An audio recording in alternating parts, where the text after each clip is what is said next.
درسته ما قوم و خویش ضحاک هستیم، ما رو بکش، من که اینجا هستم بدون سلاح. اینجا زال یادش میاد که سیمرغ یک پری بهش داده بود و بهش گفته بود اگر دچار مشکلی اتفاقی شدی این پر منو بسوزون و من میام.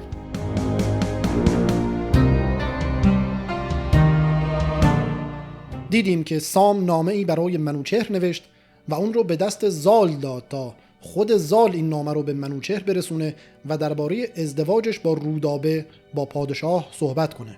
اما اون طرف توی کابل خبر جنگ احتمالی به گوش مهراب رسیده و همچنان مستعسل و کلافه هست چون میدونه توانایی جنگیدن با سپاه پادشاه رو نداره. مهراب دوباره عصبی میشه و به زنش میگه من باید تو و رودابه رو بکشم تا از این وضعیت خلاص بشم، این تنها چاره‌ای هست که من دارم تا فتنه همینجا تموم بشه و شاه متوجه بشه که آقا من جنگی با هیچ کس ندارم و همینجا قضیه رو خودم تموم کنم.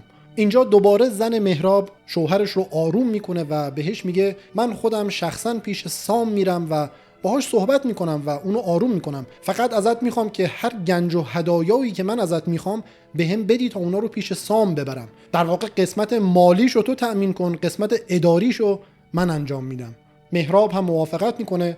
همسر مهراب با هدایای زیاد و گنجینه‌های بزرگی که از خزانه مهراب برمیداره به سمت سیستان حرکت میکنه تا با سام صحبت کنه. به محض اینکه به سیستان میرسه با نگهبانها روبرو میشه و بدون اینکه خودش رو معرفی کنه صرفا بهشون میگه که به سام اطلاع بدید که یک نفر از کابل اومده و میخواد باهات صحبت کنه، پیغام مهمی برات داره. اونها هم اجازه میدن و اون هدایای ارزشمند رو نشون سام میده و سام از میزان بزرگی این هدایا و جواهرات متعجب میشه، به فکر فرو میره و پیش خودش میگه اگر مهراب همچین آدم بزرگی هست و این همه هدایا و گنجینه ها داره چرا اینها رو به یک پهلوان نداد که برای من بیاره، چرا به یک زن داد اینها رو بیاره. بعد با خودش فکر کرد که من اگر این هدایا رو قبول کنم منوچهر شاکی میشه، بدون اجازه اون همچین هدایایی از حاکم کابل دریافت کردم، اگرم این هدایا رو قبول نکنم زال ناراحت میشه.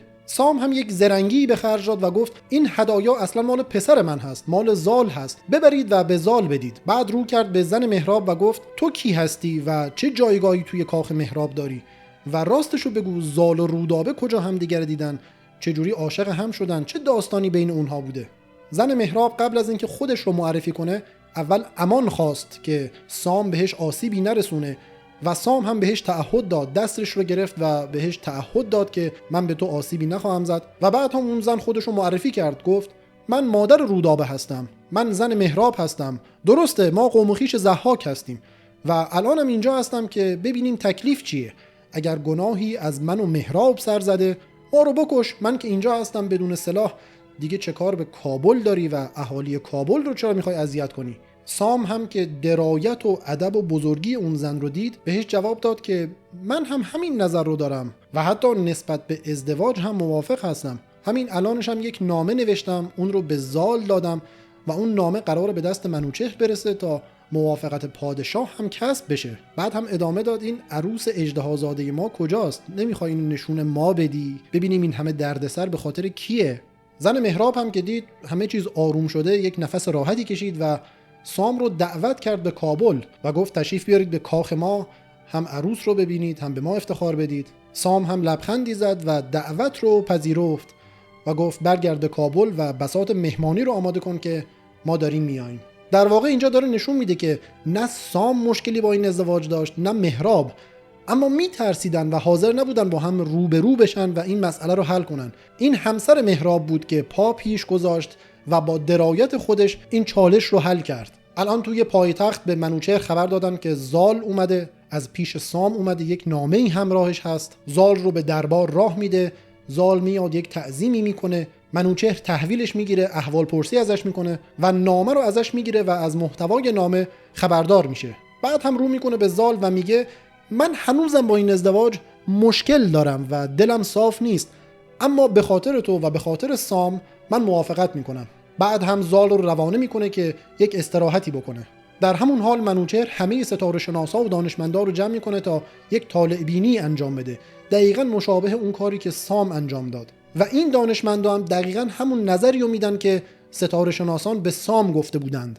گفتن از نسل زال و رودابه یک پهلوان بزرگی میاد که مثالشو هیچ کس هیچ جا ندیده و این قرار حافظ پادشاهی و حافظ کل کشور باشه.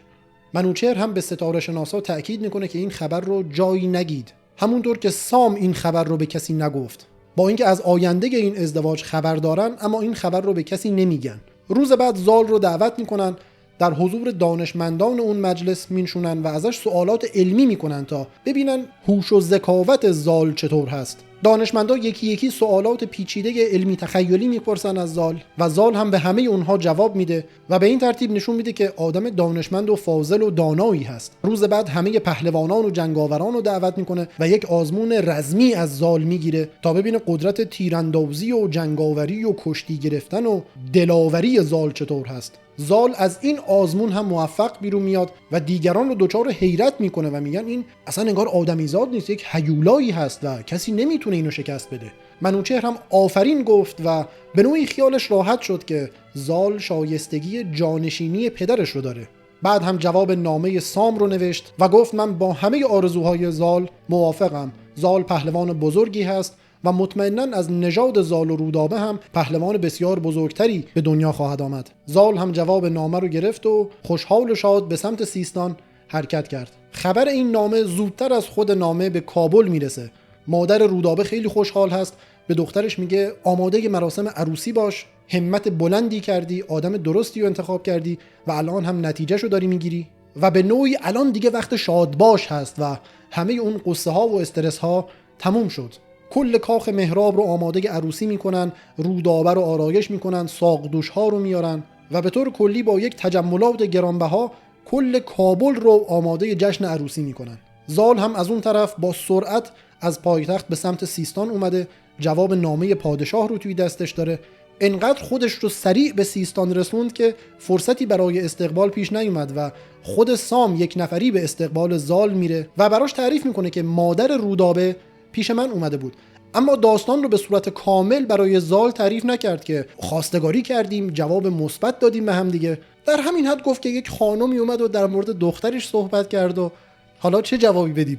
زال هم با شنیدن این خبر خوشحال و ذوق زده شد، اما خوشحالیشو مخفی میکرد و یک صورت جدی به خودش گرفت و گفت حالا صحبت میکنیم، وقت زیاده. در واقع این تعارف‌های غیر مستقیم پدر پسری. سام هم یک گروه آراسته بسیار بزرگ رو تشکیل میده، پر از تشریفات، با گروه موزیک، با بزن و بکوب، جوری که انگار حیوانات هم داشتن پایکوبی میکردن همراه اینها، و این گروه رو روانه کابل میکنه تا خبر اومدن سام و زال رو به مهراب بده. سام و زال هم بعد از این گروه راه افتادن به سمت کابل و زن مهراب اینجا شخصا اومد به استقبال این پدر و پسر. هدایای فراوان به مهراب و خانواده‌اش دادن، گنج‌های بزرگی رو به رودابه دادن و مراسم عروسی رو طبق اون آیینی که اون موقع داشتن برگزار میکنن. بعدش هم 1 ماه جشن برگزار میکنن و بعد از 1 ماه سام به سمت سیستان میاد تا زابل رو آماده کنه که حالا خانواده عروس به سیستان بیان و شهر داماد رو ببینن. بعد که مهراب به همراه خانواده‌اش به زابل میرسن، سام پادشاهی منطقه سیستان رو به پسرش میده، به زال، و خیلی سریع اونجا رو ترک میکنه تا به مأموریت‌های خودش برسه. رودابه خیلی سریع باردار میشه، بارداری بسیار سختی داره و هرچی به زایمان نزدیکتر میشه فشار روی رودابه خیلی بیشتر میشه، تا جایی که موقع زایمان حال رودابه به حدی بد میشه که دیگه آثار حیات توش نبود و مادر رودابه عزاداری رو شروع میکنه، انگار که دخترش از دست رفت. اینجا زال یادش میاد که سیمرغ یک پری بهش داده بود و بهش گفته بود اگر دچار مشکلی اتفاقی شدی این پر منو بسوزون و من میام. زال هم سریع اون پر سیمرغ رو روی آتیش میذاره و سیمرغ ظاهر میشه. اولین کاری که میکنه خانواده زال و رودابه رو آروم میکنه و دلداری بهشون میده، خبر از آینده میده و میگه ناراحت نباشید، این پسری که قرار الان به دنیا بیاد یک پهلوان بزرگ و آینده‌دار هست، یک انسان بسیار خاص توی تاریخ ایران خواهد بود. و این در واقع 3مین پیشبینی و پیشگویی هست از آینده رستم. رستم انقدر شخصیت خاص و بزرگی توی شاهنامه هست که 3 بار براش پیشبینی انجام شده و آینده درخشانش پیشگویی شده. بعد هم دستورالعمل زایمان رو به زال میگه اول کمی شراب به مادر بدید تا مست بشه، به نوعی بیهوش بشه، بعد با یک خنجر پهلوی مادر رو بشکافید و بچه رو از پهلو بیرون بکشید. بعد با یک گیاه روی اون زخم رو پانسمان کنید و یک پر من رو روی اون زخم بذارید تا همون موقع خوب بشه. سیمرغ اون پر خودش رو به زال میده و از اونجا میره. مادر رودابه هنوز داره گریه میکنه و میگه این اصلا امکان نداره که بچه‌ای از پهلو بخواد به دنیا بیاد. به هر ترتیب یک جراح میاد و طبق همون دستورالعملی که سیمرغ داده بود پهلوی رودابه رو میشکافن و بچه به دنیا میاد و اسم اون پسر رو میذارن رستم.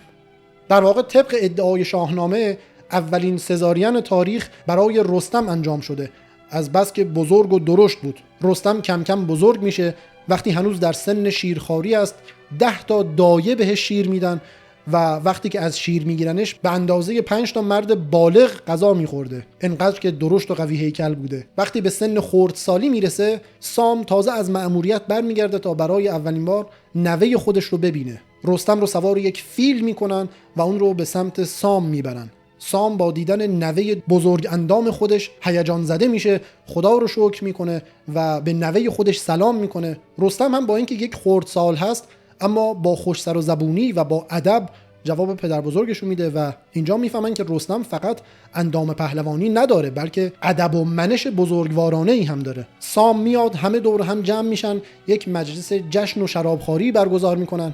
مهراب هم توی این جشن هست، در واقع اون یکی پدر بزرگ رستم، و اینقدر شراب میخوره و مست میشه که شروع میکنه به عربده کشی و میگه این نوه من اینقدر بزرگ و قوی هست که ما دوتا کافی هستیم و دیگه زال و منوچهر و سام میخوایم چیکار؟ ما دوتا کافی هستیم که دوباره آیین ضحاک رو زنده کنیم. و بعدش هم بلافاصله میخندن که نشون بدن این فقط یک شوخی بود. اما همین شوخی به نوعی موقعیت خاص رستم رو نشون میده. از یک طرف نژادش به سام میرسه، جهان پهلوان دربار منوچهر، و از اون طرف هم نژادش به ضحاک میرسه. به هر حال اون خوی اهریمنی و شیطانی هم توی ورود رستم هست. همین باعث میشه که شخصیت رستم خیلی جذاب بشه. با اینکه همیشه توی تمام اتفاقات طرف خوب داستان هست، اما اون خوی شیطانی هم داره و کارهای عجیب غریب زیاد میکنه. حالا جلوتر خیلی باهاش کار داریم. به هر حال اون مراسم جشن تموم میشه و سام آماده برگشتن به مأموریت میشه. اما قبلش زال رو صدا میزنه و بهش میگه من به دلم افتاده که اواخر عمرم هست و این حکومت و پهلوانی رو به تو میسپرم، و یه جورایی اون وصیت آخر خودش رو به زال و البته به رستم میکنه. اون طرف توی پایتخت هم شرایط مشابه پیش میاد. منوچهر الان 120 ساله هست، پیر شده و وقت مردنش فرا رسیده. نوذر رو صدا میکنه و آخرین نصیحت‌های خودش رو به پسرش میگه. اول از فتوحات گذشته خودش تعریف میکنه و به نوذر یادآوری میکنه که ما چه نژاد بزرگی داریم. بعد بهش نصیحت میکنه که این دنیا ماندگار نیست، این پادشاهی برای فریدون نموند، برای من هم نموند و برای تو هم نمیمونه. و بعد هم بهش هشدار میده که بعد از مرگ من تورانیان به ما حمله میکنن، یک حمله غافلگیرانه میکنن و تو باید آماده روزهای سخت باشی، باید انسان سیاست ورزی باشی. بعد اینجا گریهش میگیره و نوذر هم در آغوش پدر گریه میکنه. منوچهر از دنیا میره و پادشاهی رو به نوذر میسپره. با شروع پادشاهی نوذر و حمله قریب الوقوع تورانیان قصه های پیچیده شاهنامه شروع میشه.